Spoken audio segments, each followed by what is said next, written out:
Go yard. I got so much motherfucking design on right now. Break it down, bring it back, make it clap. I got 3 old thoughts, new guap, where that thing. Bitches on my line, and you know Assalamualaikum warahmatullahi wabarakatuh. Ya, izinkan kami memperkenalkan diri terlebih dahulu. Saya Nesya Gusti Setiani. Saya Virginia Aulia. Saya Satria Tari. Di sini kami akan mewawancarai salah satu guru SMK yang Megamendung dengan tema tata tertib sekolah. Warahmatullahi wabarakatuh. Waalaikumsalam warahmatullahi wabarakatuh. Di sini kami sudah bersama salah satu guru SMK yang Megamendung, yaitu Bapak Acep Burhan, yang akan kami wawancarai dengan tema tata tertib sekolah. Izinkan saya bertanya, Pak. Ya. Kami harus mematuhi tata tertib sekolah, Pak. Tata tertib sekolah. Di sini kan di sekolah kalian tahu ada tata tertib sekolah. Kemudian di sekolah itu kan ada yang namanya siswa. Kalian sebagai apa? Siswa. Nah, tata tertib itu biasanya kan itu tidak semuanya terfokus untuk siswa gitu ya. Karena di sini itu di lingkungan sekolah itu kan ada masyarakatnya berbentuk ataupun yang terdiri dari siswa, kemudian siapa lagi guru, gitu ya. Kemudian tenaga kependidikan. Nah, semuanya itu memiliki diantaranya tata tertib. Nah, kebetulan kalian selaku siswa ada tata tertib untuk siswa. Ya jelas harus dilaksanakan. Supaya apa? Supaya kegiatan pembelajaran di sekolah kita bisa terlaksana dengan tertib.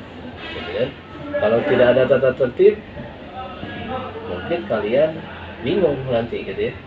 Di sekolah kok gini, gitu kan? Nggak tertib, jadinya tidak sesuai dengan keinginan yang akan kita inginkan itu apa, gitu kan? Yang ingin kita dapatkan itu apa. Jadi berarti setiap siswa di sini ya memang seharusnya sepantasnya mengikuti tata tertib. Selanjutnya, apakah ada sanksi terhadap siswa-siswi yang melanggar tata tertib sekolah tersebut? Sebutkan, Pak. Ya, untuk yang melanggar tata tertib, sebagaimana yang sudah disampaikan, tata tertib itu kan ada kelas-kelasnya, gitu kan, ada tingkatannya. Ya, kalau ada siswa yang melaksanakan ataupun melanggar tata tertib, ya berarti sesuai dengan sanksi yang ada di situ. Ya. Kalau misalnya untuk pelanggaran ringan, tidak akan sama dengan pelanggaran yang sifatnya sedang ataupun yang berat. Ya mungkin kalau misalnya seperti datang terlambat 1 kali 2 kali termasuk ringan, gitu kan? Itu pelanggaran seperti itu misalnya apa?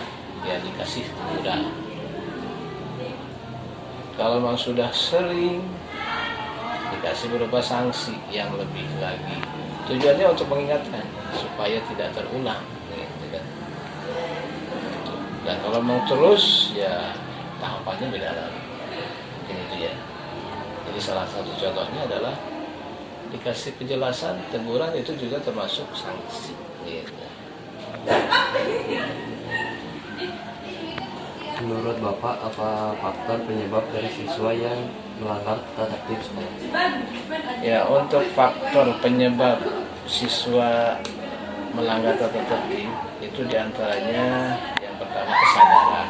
Ya. Kesadaran.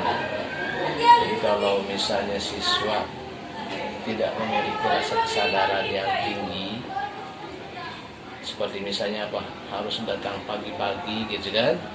Nah itu mungkin dia pikirannya, hari kamu pagi mau apa gitu kan, datang pagi-pagi gitu kan. Toh belajarnya juga jam 7.20. Nah itu di situ dia sudah kurang memiliki kesadaran. Pagi itu kan ada hal misalnya seperti apa, pelaksanaan kegiatan yang memang kegiatan yang tidak terpisahkan dari sekolah. Ada zikir pagi, itu dilaksanakannya jam 7, bahkan sebelum jam 7. Jadi kalau tidak sadar, kesadarannya kurang, bisa saja tuh melanggar tata tertib. Berupa apa? Telat datang ke sekolah. Kemudian apa penyebab lainnya? Ya mungkin kalau yang tidak disengaja itu banyak gitu kan. Misalnya apa? di jalan kena macet misalkan, atau ada misalnya travel yang lain gitu kan, misalnya kendaraannya bocor ban dan segala macam gitu kan, itu hal yang kita tidak bisa pungkiri gitu, selalu ada. Ada lagi apa ya, mungkin karena apa, karena di rumah mungkin tidak apa, kurang tidur misalnya, karena apa, karena begadang, sehingga apa, sehingga pagi-pagi tidak bisa hadir tepat waktu. Itu bisa terjadi. Itu dari satu contoh saja, contoh untuk tata tertib datang masuk sekolah itu misalnya jam berapa, sebelum jam 7 kita memberikan toleransi jam 7 kurang 15 menit gitu kan, sampai dengan jam 7. Itulah gitu ya, salah satunya. Pertanyaan saya, apabila Bapak melihat siswa SMK yang merokok, apa yang akan Bapak lakukan? Di awal sudah disampaikan, yang namanya merokok itu tidak diperkenankan, tidak diperbolehkan. Dan merokok itu adalah salah satu pelanggaran yang sifatnya adalah bukan ringan, sudah termasuknya adalah sedang, bahkan bisa berat, tergantung jenis ya. Rokok itu kan bermacam-macam jenis ya. Bisa saja dalam bentuk narkoba. Kalau narkoba merokoknya itu sudah berat, bisa apa, bisa dikeluarkan. Jadi kalau memang ada siswa merokok, disampaikan, diingatkan. Ya mungkin di sini ada. Kita sudah sampaikan di awal-awal, jangan sampai merokok. Gitu. Jangan sampai melupa, diusahakan, apalagi kalau di sekolah.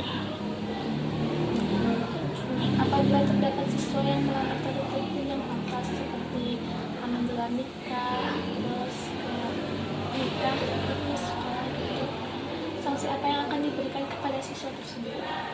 Untuk hal yang sifatnya disampaikan barusan gitu kan, itu termasuk jenis pelanggaran sangat berat. Sudah Bapak sampaikan waktu kegiatan di awal pembelajaran ataupun di PLS ya, kemudian juga waktu kita mengikuti LDKS ya, itu termasuk pelanggaran yang sifatnya sangat berat. Poinnya mungkin sampai poin yang maksimal. Itu adalah untuk apa? Untuk sanksinya diantaranya harus dengan kesadaran sendiri. Kalau memang sudah nikah, ya kita berikan apa? Surat pengunduran diri. Kenapa? Ya karena di sekolah ini kan yang belajar itu adalah siswa. Istilahnya siapa? Kalau siswa itu berarti kan anak gitu kan. Nah kalau sudah ada yang nikah berarti kan bukan anak lagi, ya nggak? Itu sudah jadi apa? Orang tua atau bapak ibu gitu kan. Ya itu kelasnya kelas lain gitu kan. Jadi di sekolah di sini yang diajar itu adalah kelas anak gitu ya. Kalau kelas bapak, kelas ibu adanya ya di luar IMA, makanya diberikan itu apa, pengajuan untuk mengajukan pengunduran diri gitu. Bagaimana cara pada siswa? Untuk pelaksanaan tata tertib, yang pertama tentunya harus memahami dulu, harus tahu dulu tata tertib sekolah. Kebetulan kalau tata tertib sekolah itu kan hampir sama ya di setiap sekolah, mulai dari SD sampai mungkin sampai perguruan tinggi gitu kan. Tata tertib sekolah itu tidak terlalu jauh berbeda gitu kan. Jadi diberikan pemahaman dulu seperti itu. Jadi tahulah bahwa tata tertib itu diantaranya ini gitu kan. Nah setelah itu baru di situ kita harus apa, pemantauan. Jadi kalau misalnya ada yang melanggar tata tertib, contoh tadi misalnya apa, terlambat, kita tegur, ya, kita berikan peneguran. Gitu. Itu menegur itu adalah termasuk sanksi. Kemudian kalau memang ditegur masih tetap berlanjut, kita berikan diantaranya pemberian sanksi yang rada tinggi lagi. Kalau memang tetap, ya kita panggil orang tuanya, mungkin dengan orang tua, kerjasama sekolah dengan orang tua, siswa ini sudah bisa lebih baik lagi, jadi baik gitu kan. Ya kalau memang misalnya tidak ada perubahan gitu kan, karena halnya adalah sifat-sifat misalnya sanksi-sanksi yang tadi tidak diindahkan gitu kan, ya mungkin bisa sampai pada level yang tertinggi tadi gitu kan. Kita berikan diantaranya apa, ya silahkan kalau memang tidak berkenan mengikuti tata tertib di sekolah kita di sini, mungkin bisa nanti ke sekolah yang lain yang memang lebih leluasa gitu kan. Dan ini sebetulnya apa? Sebetulnya adalah teguran. Ya, mudah-mudahan dengan diberikan teguran ini kesadarannya kembali lebih baik lagi, akhirnya bisa mengikuti dengan sebaik-baiknya. Ya. Sebelum kami akhiri Ya. bagaimana pesan Bapak terhadap tata tertib sekolah? Ya, pesan Bapak dengan tata tertib sekolah ini, pertama pahami, yang keduanya laksanakan.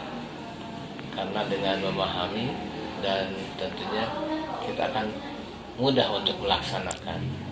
Kemudian tingkatkan kesadaran untuk melaksanakan tata tertib ini. Karena kalau tidak dengan rasa kesadaran, rasa tanggung jawab, itu setiap kali kegiatan yang sifatnya tata tertib yang dilanggar, itu biasanya apa? Mudah untuk melanggar gitu kan. Tapi kalau ada rasa tanggung jawab tadi, insya Allah tidak akan istilahnya melanggar tata tertib. Dan untuk siswa YMA secara keseluruhan ya, sebetulnya untuk melaksanakan tata tertib ini tidak susah, karena ini adalah kegiatan yang memang harus kita laksanakan gitu kan. Tidak sifatnya rumit gitu kan, seperti datang ke sekolah sesuai jamnya, berpakaian sesuai dengan ketentuan, dan mengikuti pembelajaran di sekolah dengan tertib. Itu tidak ada sifatnya yang susah, tidak ada sifatnya memberatkan. Jadi kita bisa melaksanakan ketertiban dengan mudah, dan sekolah kita menjadi tertib dan aman, nyaman untuk kita melaksanakan pembelajaran. Sekian saja dari kami. Ya. Dan hasil wawancara dari kami, kurang lebihnya mohon maaf. Wassalamualaikum warahmatullahi wabarakatuh.